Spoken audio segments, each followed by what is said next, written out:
Booktube, c'est Jess et bienvenue aujourd'hui sur ma chaîne pour un nouveau book haul. Et aujourd'hui, autant te dire que c'est le haul de la débandade. Voilà, on est le quoi? Le 24 ou le 25 octobre? Le 24 exactement, et je suis obligée de tourner ce book haul avec une semaine d'avance. Et si j'achète encore des livres d'ici la fin du mois, eh bien ils seront repris dans le bouquin du mois de novembre, parce que là clairement je pouvais plus attendre. Il y en a de trop. On va arrêter le blabla ici et on va s'immerger tout de suite dedans, parce qu'autant vous dire que la vidéo va durer une plombe.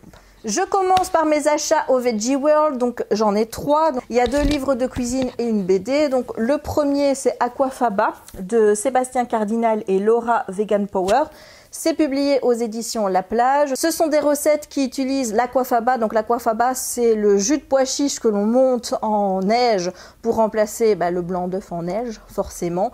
Ça m'intéressait parce que on peut faire des gaufres, on peut faire des tartes citron meringuées et moi je suis fan de tout ça. Donc voilà pourquoi je me suis acheté ce petit livre. Comme je te l'ai dit, je suis assez stressée pour Noël. Et bien voilà, j'ai mon premier livre de recettes de cuisine de Noël vegan. Donc c'est un livre qui n'est pas encore publié. Je pense qu'il sort début novembre aux éditions La Plage. Il n'y avait pas les livres de Marie Laforêt sur le stand. Donc du coup, j'ai pris celui-ci qui m'avait l'air très bien puisqu'en plus il y avait des recettes de crème brûlée, pain d'épices. Je vois ici, je vais essayer de te montrer une recette. Voilà, ici, des truffes au chocolat. Donc clairement, les images m'ont hyper donné envie. Et maintenant, je vais pouvoir aborder Noël plus sereinement en sachant que je vais pouvoir me cuisiner de bons petits plats sans cruauté. Et le dernier, je l'ai déjà lu, il s'agit du tome 3 de Insolente Veggie, Mort à la viande de Rosa B, toujours aux éditions La Plage. Je pense que tu connais cette BD, je t'en ai déjà parlé sur cette chaîne et aussi sur ma chaîne Jessica M Vegan, donc je te mettrai le lien en barre d'infos si ça t'intéresse.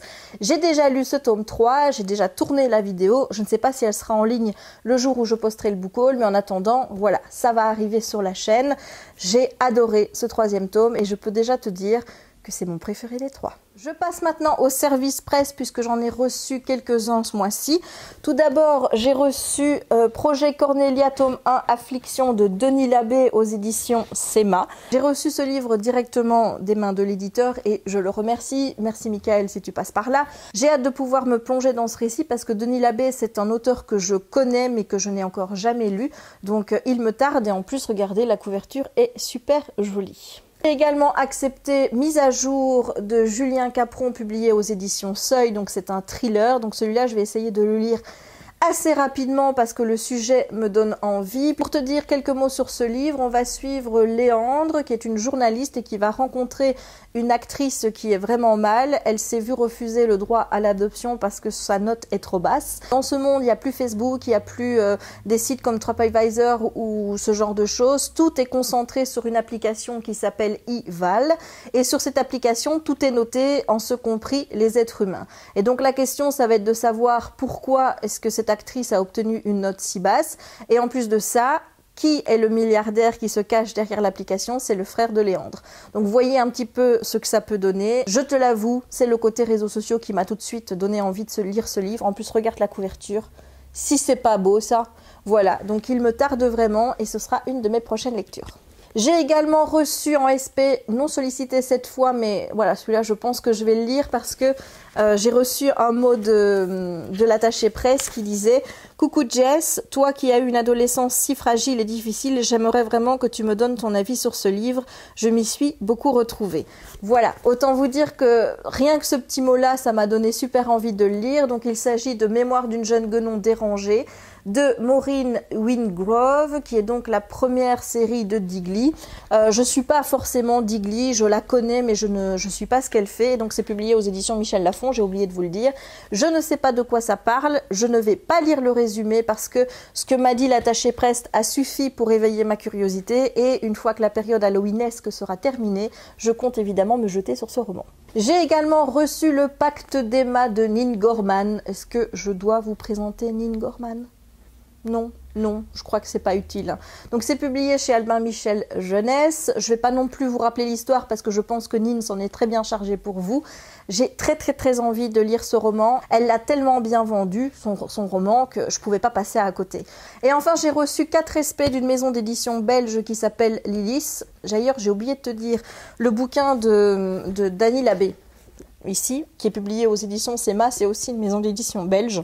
Mais oui, je trouve que c'est important de le dire quand c'est une petite maison d'édition belge. Voilà, c'est important. Et donc, pour en revenir à mes moutons, j'ai reçu 4 SP de la maison d'édition Lilis et je vais te les présenter tout de suite. Donc, le premier, c'est Émilie Malburny, qui est également l'éditrice de chez Lilis, qui a écrit un nouveau roman qui s'appelle My Name is Siobhan. J'ai été agréablement surprise de voir que le roman était écrit en anglais. Je sais que Emily a des origines irlandaises, si je ne me trompe pas, donc ça ne m'étonne pas qu'elle puisse écrire en anglais, mais voilà, je m'attendais pas à ce que le roman soit en anglais, et ici c'est du gang adulte. Je ne sais pas de quoi ça parle, je vais me plonger dedans en ne sachant rien, et je vous en donne bientôt des nouvelles. La maison d'édition m'a également fait parvenir Hello de la planète Zèbre de Sam B. Sam. Alors ce roman m'intrigue énormément, tout simplement parce qu'il a été écrit par un garçon de 11 ans. Rien que ça, j'ai envie de dire, c'est quand même incroyable. Donc je vais vous lire ce qui est noté ici, qui n'est pas le résumé du livre. Donc Sam B. Sam est né à Bruxelles en 2005. De nature sensible, affectueuse et généreuse, ce jeune auteur de 11 ans a décidé de relever le challenge du roman. La persévérance est une de ses principales qualités. Gourmande est son principal défaut. De la bouche de cet enfant haut comme 3 pommes sortent des réflexions d'adultes parfois un peu déroutantes pour ceux qui n'ont pas l'habitude de côtoyer un zèbre. Sam B. Sam est un regroupement entre rationalité et créativité. Un petit homme parfois maladroit, mais qui sait où il va. Voilà, j'ai même pas besoin de lire le résumé, ça, juste, clairement, ça me vend le livre et ça me donne envie de le lire. Donc là aussi, je te donne rendez-vous bientôt pour avoir mon avis sur ce livre. La maison d'édition m'a également fait parvenir Les Amants d'Henriette de Eva Giraud. Donc Eva Giraud, je t'ai déjà parlé d'elle l'année passée. Je te remettrai en petit i l'update lecture où je parle de son bouquin qui a été un vrai coup de cœur. Et ce livre que j'avais vraiment adoré, qui a été un coup de cœur, c'est Nos Folies Ordinaires. Et donc là, forcément, un nouveau roman d'Eva Giraud. J'ai envie de te dire que j'ai hyper envie de le lire. Donc là aussi, je ne lis pas le résumé et je me laisserai emporter par les paroles d'Eva et ce qu'elle a à me raconter. Et enfin, on m'a fait parvenir Magister Dixit, la thèse d'une vie. C'est un thriller écrit par Gigi William et Thomas Dansor. Alors c'est une brique, comme vous pouvez le voir. Là aussi, le résumé me vend du rêve, donc je vais te le lire parce qu'il n'est pas long. Donc Nicolas Berger, jeune doctorant auprès de l'Université libre de Bruxelles, se voit offrir l'opportunité de toute une vie dans un laboratoire de recherche situé à Genève. C'est à contre-cœur qu'il laissera Anna, sa jeune épouse enceinte, à Bruxelles pour assurer leur avenir. Alors qu'il devait avoir tout pour être heureux, le jeune scientifique s'interroge quant à la provenance des données de sa thèse, trop réelle pour être simplement générée par Fabien, le mystérieux programme de simulation. Au même moment, en Belgique, Philippe, un journaliste raté et blogueur assidu, adepte de la théorie du complot, se voit contacté par les membres de Unanimous, qui l'aidera à révéler le plus gros scandale médical jamais découvert. Autant vous dire que ça vous donne envie. Voilà, je ne sais pas ce qu'il vous faut de plus sinon, mais là aussi, clairement, j'ai envie de le lire et j'ai envie de savoir un petit peu ce mystère et ce qui se cache derrière cette histoire. Je continue maintenant avec les livres en français que j'ai achetés et là, autant vous te dire que cette fois-ci, il y en a quand même eu pas mal. Donc, j'avais envie de thriller, donc je me suis acheté quelques thrillers. Donc d'abord, Olivier Norek, code 93 ou code 93. Ouais, je le dis à la française, hein, je suis quand même sympathique. Cet auteur, je l'ai vu régulièrement sur les réseaux sociaux. Tout le monde disait qu'il fallait lire Olivier Norek. Tout le monde a l'air fou quand il écrit un nouveau roman. Je me suis dit, Jess, voilà, il faut que tu saches, il faut que tu vois ce que cet auteur vaut. Donc je me suis acheté ce livre-ci. Alors celui-ci, c'est de la faute de Kim, si je me le suis acheté, parce qu'il a mis la photo sur Instagram en tant que nouvelles acquisitions. Et rien que le titre, ça m'a vendu du rêve. Il s'agit de Les 4 fils du docteur March de Brigitte Aubert. Alors en plus, regarde, il y a une petite citrouille, hein, voilà, c'est parfait pour Halloween. Et donc ici, eh bien, on reprend un petit peu le principe des 4 filles du docteur March, sauf que c'est les 4 fils. L'histoire, c'est la jeune Joanie, récemment sortie de prison, est engagée comme bonne par la très respectable famille du docteur March. Un soir, elle découvre caché dans une penderie un journal intime où est consignée une série de meurtres atroces. Pour Joanie, l'auteur n'est autre que l'un des 4 fils. Se sentant démasqué, l'assassin la provoque, la menace. Le jeu morbide du chat et de la souris commence alors. Alors, ça vous vend pas du rêve, ça, parce que moi, clairement, oui, J'ai également acheté Extrêmement fort et incroyablement près de Jonathan Safran Foer. Alors pourquoi est-ce que j'ai acheté ce roman? Parce que j'ai lu Faut-il manger les animaux du même auteur et j'ai absolument adoré la plume de l'auteur. J'ai aimé comment il a réussi à faire cette enquête dans les abattoirs en interrogeant des éleveurs, qu'ils soient des gros industriels ou alors des petits éleveurs, et qu'il arrive à parler du sujet des animaux en restant objectif et surtout en retraçant vraiment les deux angles. Et voilà, j'ai aussi aimé la conclusion du bouquin. J'ai vraiment eu un coup de cœur pour Faut-il manger les animaux et j'avais envie de découvrir l'auteur dans ses autres récits. Et Marie, qui est donc la community manager de chez Pocket Jeunesse, m'a conseillé Extrêmement fort et incroyablement près. En plus, elle est fan de l'auteur. Elle m'a dit que j'allais absolument aimer. Et donc ici, on va suivre un garçon surdoué qui va se voir remettre une clé par son papa et son père va mourir dans les attentats du 11 septembre, donc au World Trade Center. Et donc, persuadé que la clé explique cette disparition, eh bien, le garçon va se mettre à la recherche de la serrure qui lui correspond. Sa quête l'entraîne aux quatre coins de la ville où règne le climat délétère de l'après 11 septembre. Voilà, donc honnêtement, c'est un résumé qui me donne envie. En plus, ce livre a été adapté au cinéma récemment, je pense. Donc une fois que j'aurai lu le livre, je vais essayer de voir le film et de vous faire un petit comparatif entre les deux. J'ai également acheté La Lune est à nous de Cindy Van Wilder. C'est un livre que j'ai déjà lu. Je ne pouvais pas attendre clairement ce livre. J'en voyais tellement des bons avis partout qu'il fallait que je le lise tout de suite. J'ai déjà tourné la vidéo où je parle de ce récit, elle sera bientôt en ligne. Je ne sais pas si elle sera en ligne avant ce book haul ou pas, tout dépend comment je vais m'organiser dans les prochains jours puisque je suis en congé la semaine où je tourne cette vidéo. Mais donc voilà, si jamais elle est en ligne, je vous mettrai le petit i. Si elle ne l'est pas, eh bien ce sera l'une des prochaines vidéos qui sera postée sur la chaîne. Un incontournable aussi du mois d'octobre, évidemment, il s'agit du dernier Bernard Werber, donc Depuis l'au-delà de Bernard Werber aux éditions Albin Michel. Donc c'est un auteur que je lis depuis que j'ai 18 ans, donc voilà, ça fait plus de 18 ans que je le lis. C'était un de mes auteurs chouchous. Malheureusement, il a écrit plusieurs livres qui m'ont pas mal déçue. Donc là, je continue à le lire et j'essaye de retrouver vraiment l'engouement que j'avais eu avec Les Fourmis, avec Les Thanatonautes. C'est vrai que jusqu'à présent, je l'ai pas vraiment retrouvé. Je pense qu'on n'est pas loin avec la saga Nouvelle Humanité que je dois continuer. Et celui-ci, Séverine, donc de Il est bien ce livre, m'en a dit vraiment du bien. Elle m'a dit qu'elle avait adoré, donc je vais me fier à cet avis et je vais essayer de me replonger dedans en étant moins stressée que d'habitude quand il s'agit de Werber. Il me fallait une lecture Halloween vraiment effrayante. Je me suis dit que ce livre serait parfait. Il s'agit de Remember de Wellsard. C'est publié aux éditions Lumen. Je ne sais absolument pas de quoi parle le livre et j'ai pas envie de le savoir. Je sais juste que ça fout vraiment les boules, donc je me dis que ce week-end, ce sera la lecture parfaite pour entamer les derniers jours avant le 31 octobre et la soirée d'Halloween. Et le dernier livre en français que j'ai acheté, c'est Naissance des cœurs de pierre de Antoine Dolle. Alors j'ai vu ce roman sur le mur Facebook de Stéphanie Pellerin, qui est l'auteur Stéphanie Pellerin, dont j'ai oublié le nom du livre, mais je vous mettrai ici la photo, et aussi la blogueuse Stéphie de Mille et une frasques. Elle disait du bien de cet auteur et elle disait que son dernier roman était une petite pépite, et je pense qu'on est ici dans une espèce de dystopie. Donc dans quelques jours, Jeb, oui, vous allez dire, regardez, voilà, je mets le bouquin comme ça parce que le résumé est à l'horizontale. Donc dans quelques jours, Jeb va entrer dans le programme. C'est la loi du nouveau monde. À 12 ans, chaque enfant de la communauté doit commencer un traitement qui efface toutes les émotions. Mais ça, Jeb ne peut pas s'y résoudre. Nouvelle au lycée, Aude subit tous les jours les moqueries de la part des autres élèves et trouve refuge dans les bras de Mathieu, un surveillant. Ce premier amour fait naître en Aude des sentiments aussi intenses que dévastateurs, tandis que sans le savoir, elle vit les derniers jours de l'ancien monde. Deux personnages brutalement arrachés à l'enfance, deux destins mystérieusement liés. Voilà, comment ne pas avoir envie de lire ce livre? Je ne sais pas. Mais en tout cas, les avis étaient plutôt bons et voilà, j'ai pas résisté quoi. Bon, j'ai dit dernier achat en français, c'était pas vrai en fait, c'était dernier achat avant la vague Stephen King.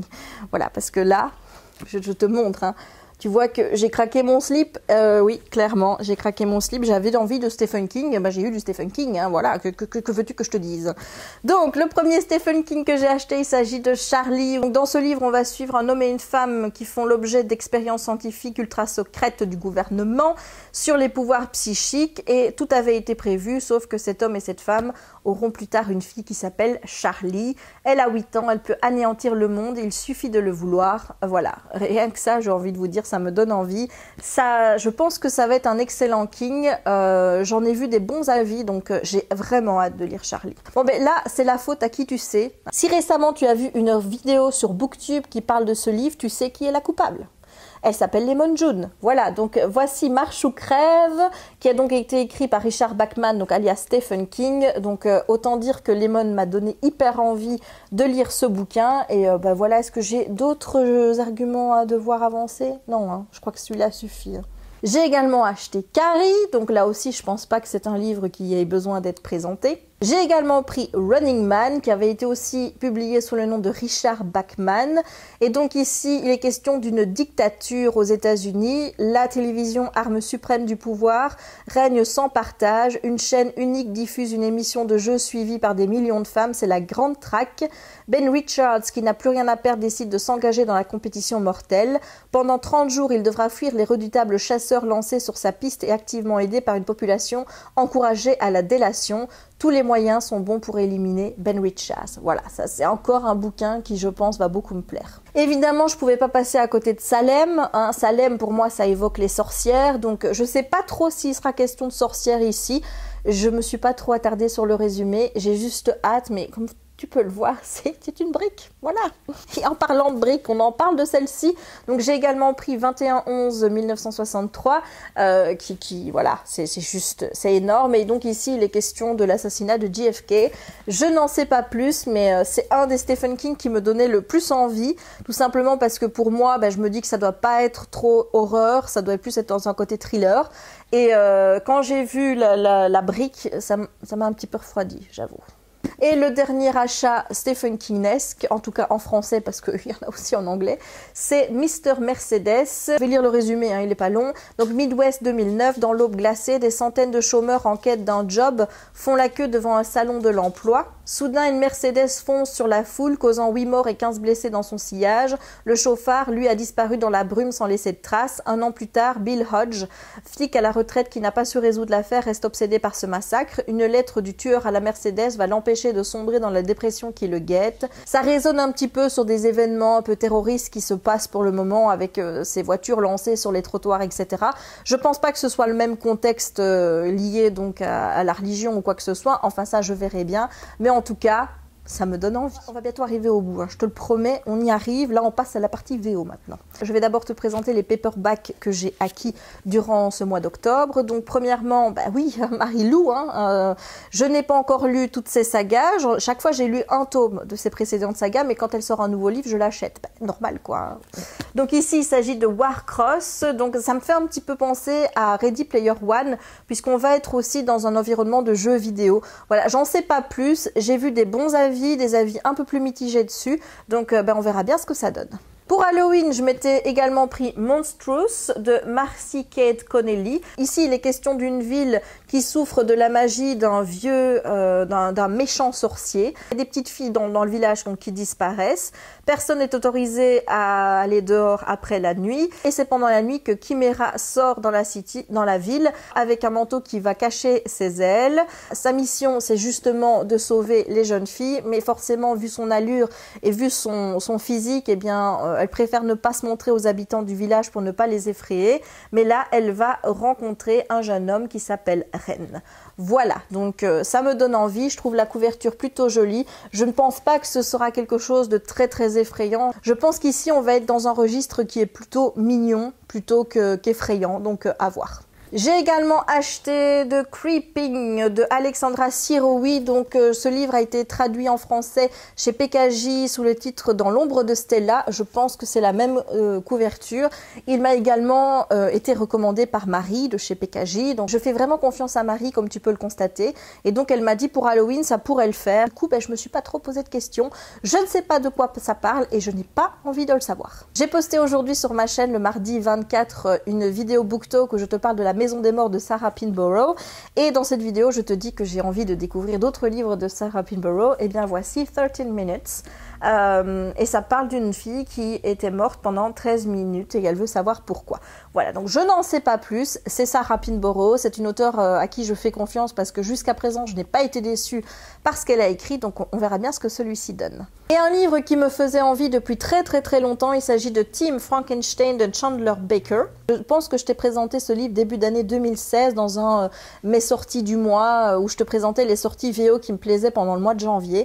Donc tu vois, j'ai quand même attendu pour l'acheter. En fait, j'attendais qu'il sorte en paperback parce que je trouvais les hardbacks un peu chers.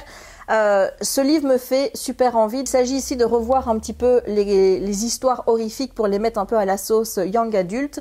Et je vois que le tome 2, qui est sorti mais en grand format mais pas encore en paperback, s'appelle Teen Hyde. Voilà, donc là je pense que vous avez compris aussi de quoi on va parler. J'ai vraiment hâte de voir ce que celui-ci a dans le ventre déjà. On va passer maintenant au hardback. Et bon, il y en a aussi quelques-uns, mais je vais commencer par les deux plus importants de ce mois d'octobre. Le tout premier, c'est celui-ci, tu t'en doutes.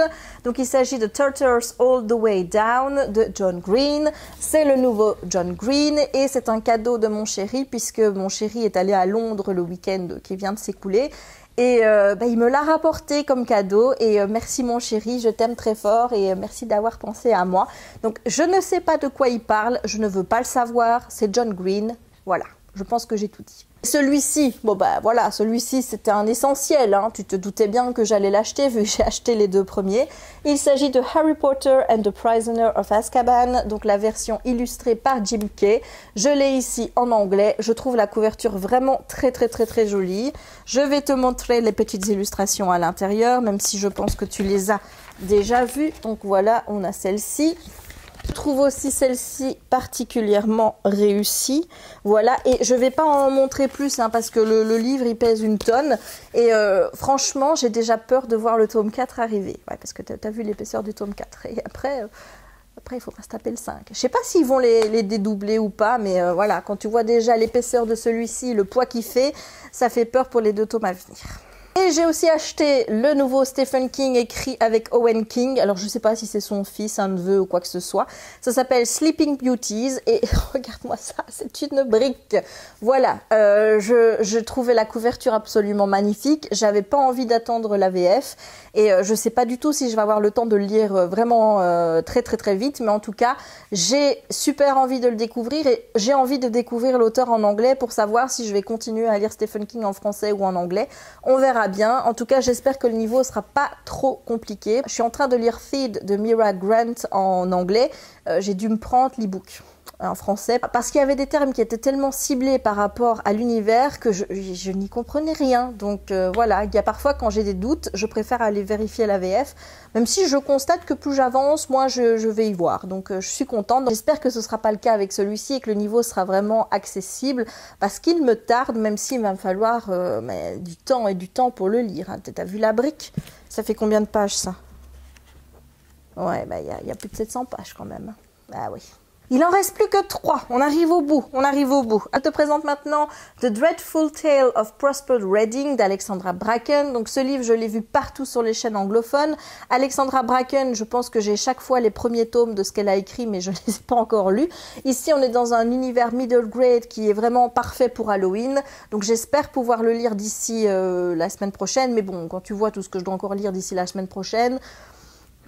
Voilà, tu te dis que Jess, je crois que tu te mets encore des faux espoirs. Et je pense aussi. Mais bon, c'est pas grave, hein, je le lirai en autre moment. Et en attendant, la couverture, elle est juste sublime. J'ai lu également aussi la saga World Walker de Josephine Angelini durant le mois d'octobre. J'ai fait un BookTok que je te mettrai ici où je te parle des 3 tomes. Je tiens quand même à te préciser, parce que je n'ai pas envie de te lâcher comme ça dans cette vidéo. Je préfère quand même te prévenir que si tu n'as pas lu le tome 2 de la saga ACOTAR, ce qui est le cas si tu les lis en français. Et je spoil un élément parce que voilà, sur le moment je me suis pas rendu compte, j'étais à fond dans ce que j'étais en train de raconter par rapport à la série World Walker et j'ai pas fait gaffe. Donc je te mettrai le timing à éviter dans la barre d'infos de la vidéo, comme ça tu pourras passer ce moment-là et ne pas être spoilé. Voilà, donc je m'en excuse, je ne l'ai pas fait exprès. Comme j'ai commencé à lire cette saga, je ne savais pas que j'allais enchaîner les tomes aussi vite, mais je les ai vraiment adorés et forcément, comme il me manquait le 3, je l'ai acheté. Donc il s'agit de Witch's Pie de Josephine Angelini, je l'ai déjà lu, saga adorée, enfin, voilà, c'est gros coup de cœur de mon année et je te recommande vraiment cette saga et je te recommande d'aller voir mon BookTok pour voir si elle pourrait t'intéresser. Et enfin, le dernier livre que je te présente aujourd'hui, il s'agit de The Burning Sky de Sherry Thomas. Donc en fait, je cherchais des livres dans le genre de World Walker, puisque j'étais à fond dans le truc sorcière, etc. Et tu sais bien que sur Goodreads, tu as à côté Readers Also Like, et là tu as d'autres titres. Donc j'ai regardé, le résumé ici m'avait l'air plutôt cool. Ce premier tome fait partie de la saga Elemental, donc on va suivre une jeune fille qui est une mage élémentaire. Oui, qui utilise des éléments, quoi.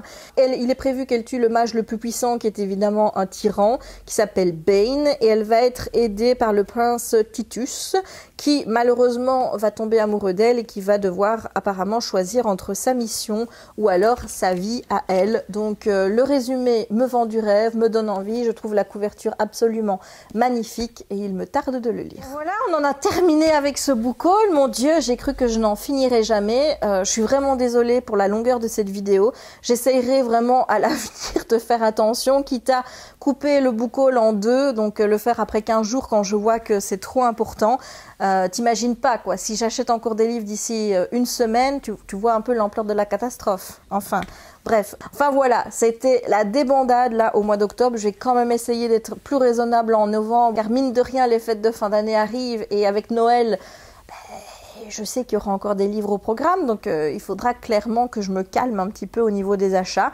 Mais là, vraiment, j'avais fait le plein de lectures halloweenesques, comme tu le vois, alors que je sais que pertinemment que je ne les lirai pas toutes, mais j'avais surtout envie de découvrir Stephen King, et surtout les grandes œuvres de Stephen King, et que je n'avais pas dans ma bibliothèque, donc voilà, ceci explique cela. J'espère que la vidéo t'aura plu, n'hésite pas à me mettre en commentaire s'il y a des livres que je t'ai présentés aujourd'hui qui te font envie, si tu en as déjà lu certains, s'ils t'ont plu ou pas, enfin bref, tu me dis tout en commentaire, je suis impatiente de te lire.